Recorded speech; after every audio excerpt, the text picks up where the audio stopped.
Chama Wing Gapo. This is TashaXi, and we about to break down some of the indigenous culture in P Valley. So grab your pen and your pad and let's start digging, turtles.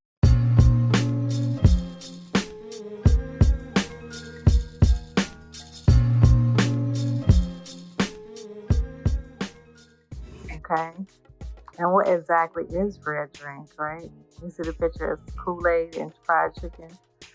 These are traditional American Indian drinks. This is what people don't realize. Okay. Fried foods. They like to give credit. If you look it up, they're gonna try to give Sweden or somewhere up in the Netherlands credit for fried chicken or fried foods. Come on now, they don't even eat that now. So why would they be the inventors of it? That is American Indian food. That's how we used to preserve the food for the men when they go traveling on hunting expeditions, okay? They used to fry the food, muskrat, fried fish. We still have fish fries.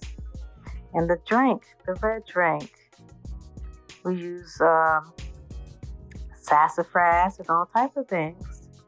Sumac. Sumac is a natural Kool Aid. This is Sumac in this picture, okay? All right, so this is something that my cousin Kayana found. And this is about sassafras and how they would use the sassafras as kind of a youth elixir. And it was a special drink that, of course, these inhabitants of Pennsylvania, the Algonquin people, used to use to make their red drink. And that's what people are not realizing, that a lot of this stuff that they like to make fun of us for is indigenous stuff. Kool Aid, fried fish, chicken, fried, we didn't have the actual chicken animal, so we fried turkey and other type of poultry. And that was what we ate, fish, portrayed fish, fried shrimp, things like that. This is cultural. And they like to say that we don't have a culture, but we do. Our culture is the culture. It's the modern culture. A lot of these inventions are our inventions, okay? Look up most of these inventions. Refrigerators, even down the doorknobs, and stuff that American Negro people invented, okay? They want to tell you you don't have no culture, you don't have no identity, no heritage, but our heritage is right in our face and we ignore it. Grandma told us who we were. That's why you gotta trust Grandma. Grandma made you the red drink. Grandma fried you the fish, okay? So y'all try to act like Grandma country or Grandma crazy. Grandma know exactly what she's talking about, okay? That's why we gotta trust Grandma. Okay, so this is the Sumac Aid. Like, you can go look this up now. Sumac Aid is a natural alternative to Kool Aid, okay?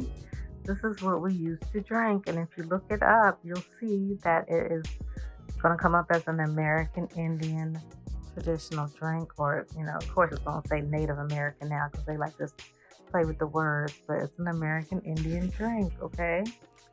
Sumac. So you made the Sumac stuff. That's the red drink, right? That's one of the red drinks. We had sassafras. We also had grape drinks, okay? So all you would have to do is you make sugar out of maple syrup. And that's how we used to have our sugar. And now that's the best sugar now that science is coming back with their investigation on the nutritional value of maple sugar.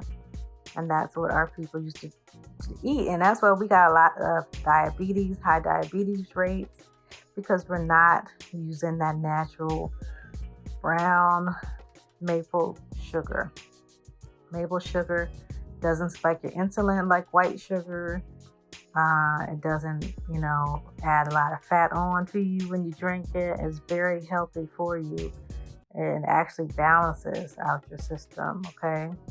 It balances out your insulin levels. So it's very expensive now. Okay, back in the day, that's all we had here. We didn't have that white bleached out sugar. That's foreign to us. We had maple sugar, and it's like a lighter brown. It looks like brown sugar except for like the lighter color, okay? Not the dark brown sugar. And that's what we used to use to sweeten our stuff, okay? And yes, we put it in our grits, okay? I know there's people who arguing about salt grits, whatever, pepper salt grits for sugar grits, but honey, that's not traditional. The first way that we ate it was with sugar, okay? With this maple sugar. And then we did also eat it with salt. We had salt too. We did not have pepper over here, okay? Grits is another traditional American Indian food. And we ate it both ways, okay? We ate it with the maple sugar, and we also made it with our salt, like the sea salt that we used to make. Okay, so we had seasonings here. We had other herbs and stuff that we put in these foods as well. But we had seasoning, y'all. We didn't eat no bland foods like they like to believe. And like some of these people on the reservations acting like we did because they don't remember nothing, okay? Or they're not from our specific culture that's been here for thousands of years. They're from some nomadic culture that came here, okay? So they don't know what we ate. But yeah, back to this red drink. I mean, people don't realize this is our traditional stuff. And me and my cousin Tiana McQuiller, we talked about, like, we were going back and forth talking about the red drink, and we were trying to figure out, like, this gotta be indigenous. And then we started doing research and we found all this information on it. Okay, here's another one right here. They got all these recipes, so-called quote-unquote Native American recipes about sassafras tea and the sumac and all these other herbal things, but it's mainly sassafras and sumac that they use to make the red drink. So this is, you see it right here, this is certified American Indian traditional red drink, okay? This is our drink. Kool Aid and all these other people. What is the other one? The bootleg Powerade. I can't remember what that. Y'all remember that bootleg one that was like 5 cents cheaper that your mom used to get sometimes? That one, or all the time, right? That other brand. But yeah, all that stuff is just diluted, remix, regurgitation of our old traditional stuff. And that's basically what America is based off of. They take our old stuff and twist it and make it to some new cheap product. And then we forget and we don't even know that stuff is ours, okay? All of this stuff, all of this modern society is based on us. And that's why we're so special, right? And that's why we got these targets on our backs. And that's why we got all these people that they got on the internet. Y'all know them trolls that are paid to come and attack us and try to make it look like we crazy and don't know what we talking about, because we know what we talking about, because we know who we are, okay? The ones that, those of us who know who we are, we got to shout it from the rooftop so the other people will wake up and know who they are. And we can take all our stuff back. We don't got to let our stuff be overtaken by these people who hate us, who don't like us, these people who are killing us in the street. It's not right. And that's why the ancestors are tapping us on the shoulder right now and saying, hey, y'all got to keep pushing. Y'all got to keep getting this information out there. All right. So that's why you see a lot of us coming out with this information right now, because this is the time. It's the final straw with the ancestors. They kind of fed up right now. So we got to put this information out and show people all the stuff that you already do every day. All these foods that you eat every day, this is the culture. This is your culture. You're not cultureless. Okay, you're special.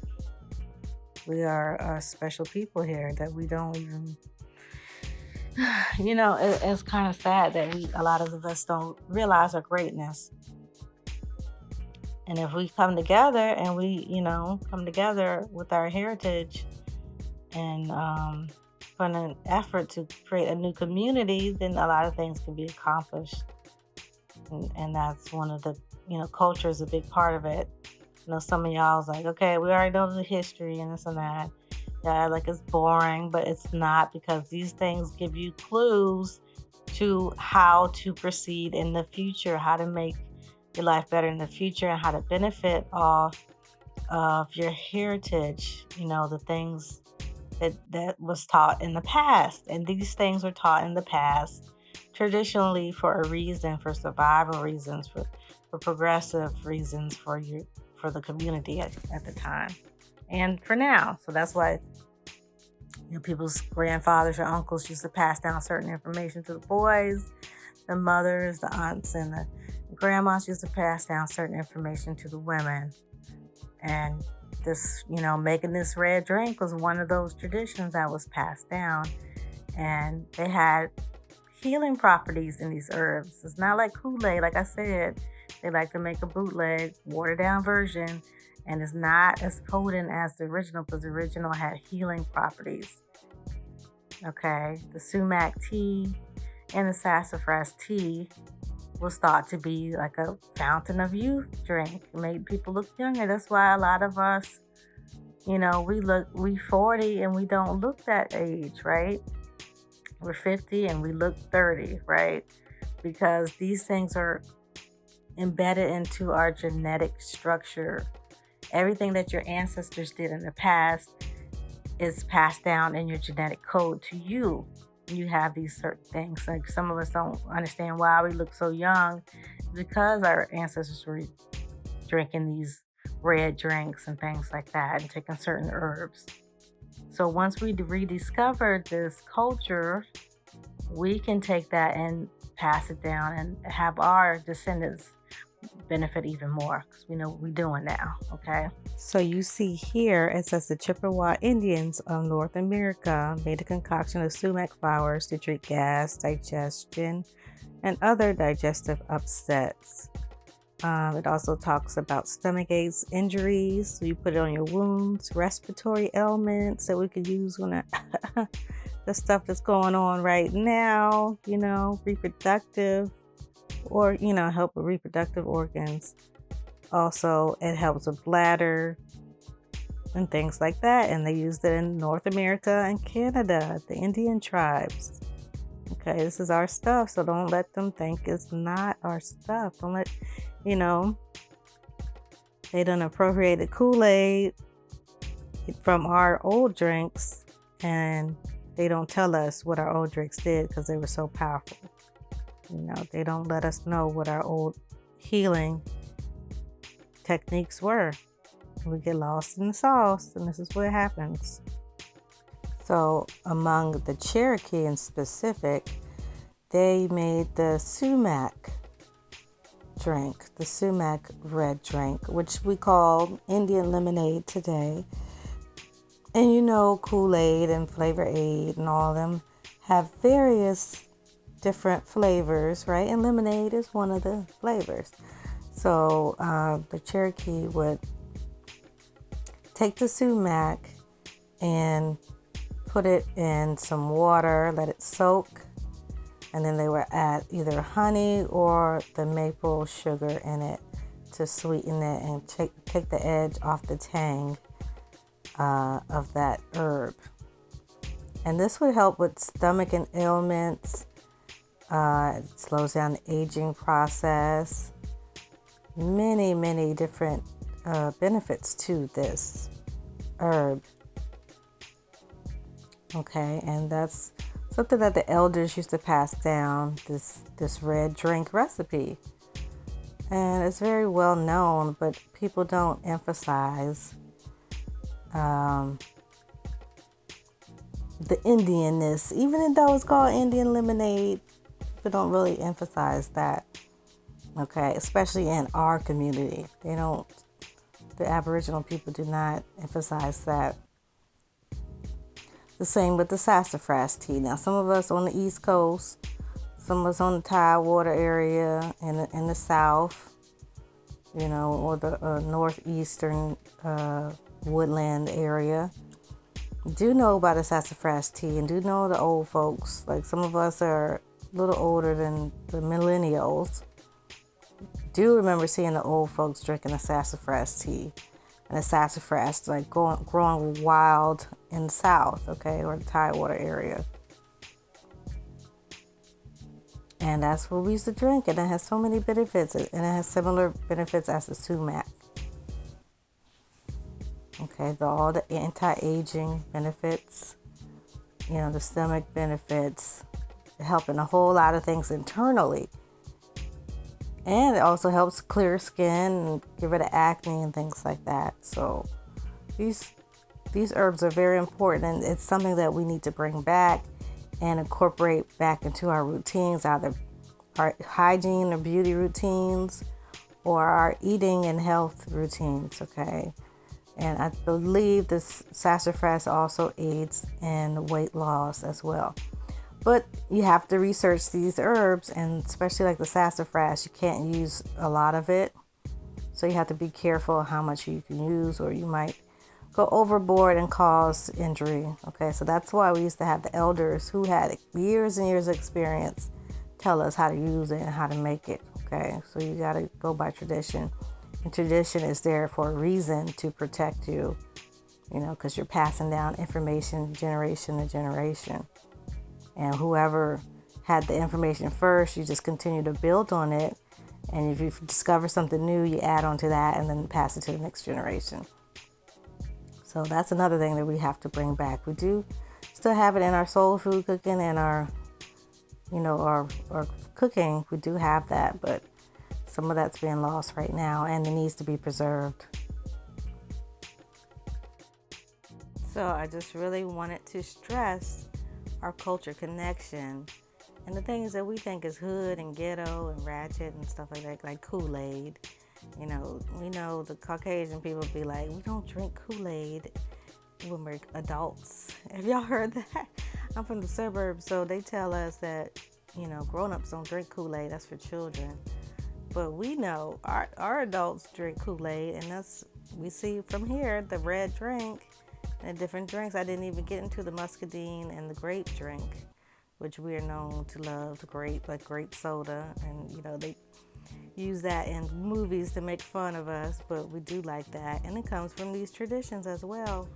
Y'all can look that up if y'all want me to do another video on the grape drink, because me and Tiana also were speaking about that as well. We did a little research on that. Just let me know if you want me to do the grape drink one,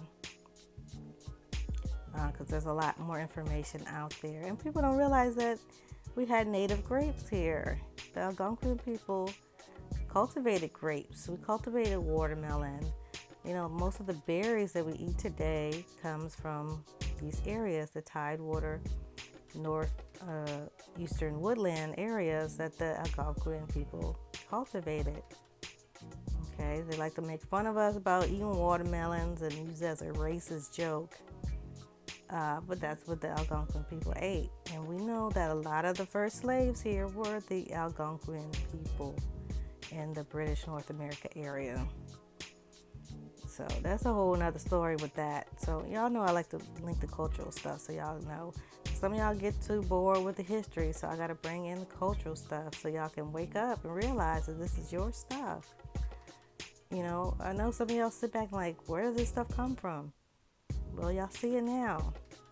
Y'all sit back and drink your red drink and eat your barbecue, and your barbecue is part of our cultural stuff too. The stuff don't come from Africa. There ain't no barbecue in Africa.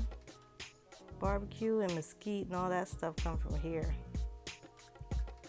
That's why it's said as American tradition. Y'all know they take all of our stuff and appropriate it and then act like it didn't come from us.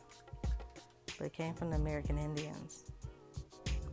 Okay, so y'all know now to teach your kids that the red drink is an American Indian drink, and that's our stuff. And don't be ashamed to drink y'all Kool Aid, even if you are an adult. I don't care. You're not going to tell me not to drink Kool Aid and that Kool Aid for kids. Some people really got the audacity. But like I said, I'm out in the suburbs, so folks think they can say what they want to say, and like we stupid and we don't know what time it is and what's going on. Okay, so next time somebody say something silly like that, y'all let them know, okay? And represent, always represent. Don't be scared. I know a lot of y'all in private come to me and say, how can I, not be, I guess, insecure. I wouldn't say that people are insecure, but you know, a lot of people are scared to represent their heritage and they don't want to be attacked. It's like, you know, if you keep going, if you're confident in knowing the truth about yourself, people can't say nothing to y'all. You know, y'all be confident about other stuff that don't matter. Why not be confident about your heritage and who you are? And once you do your genealogy and you do your research and you ask your elders, you're going to be confident and nobody can tell you nothing. They like to say reappropriate. How are we going to appropriate our own ancestors? How are you going to say somebody like myself to come from many chiefs, many chiefdoms is appropriating the culture or a fraud? You talk to my ancestors who was Chief Wahan Sanaka, Chief Opichenka No, Chief Coco Eske. Y'all want me to continue? There's many more chiefs in my bloodline, so I'm not appropriating or frauding nothing about my heritage. Okay, and my family knows their heritage. They know the surnames they come from. Okay, we are the Andersons, we are the Browns, we are the Jones, we are the West, we are the Dabneys. The list goes on. The Taylors, you know, it's a whole bunch of lists. The Gibsons, we are all these people, and all these surnames. Why I stress the surnames are connected to the American Indian people, and this is our culture. You know, which includes the mounds, which includes the red drink, the grape drink, barbecues, all of this. This is all your stuff. You're from here, you're not from nowhere else. Don't let nobody tell you that. Especially if you've done your genealogy and done your research. So on that note, just want to tell y'all to keep your eyes open. You know, more and more every day I'm seeing them slip us in to these media shows, these movies and TV shows.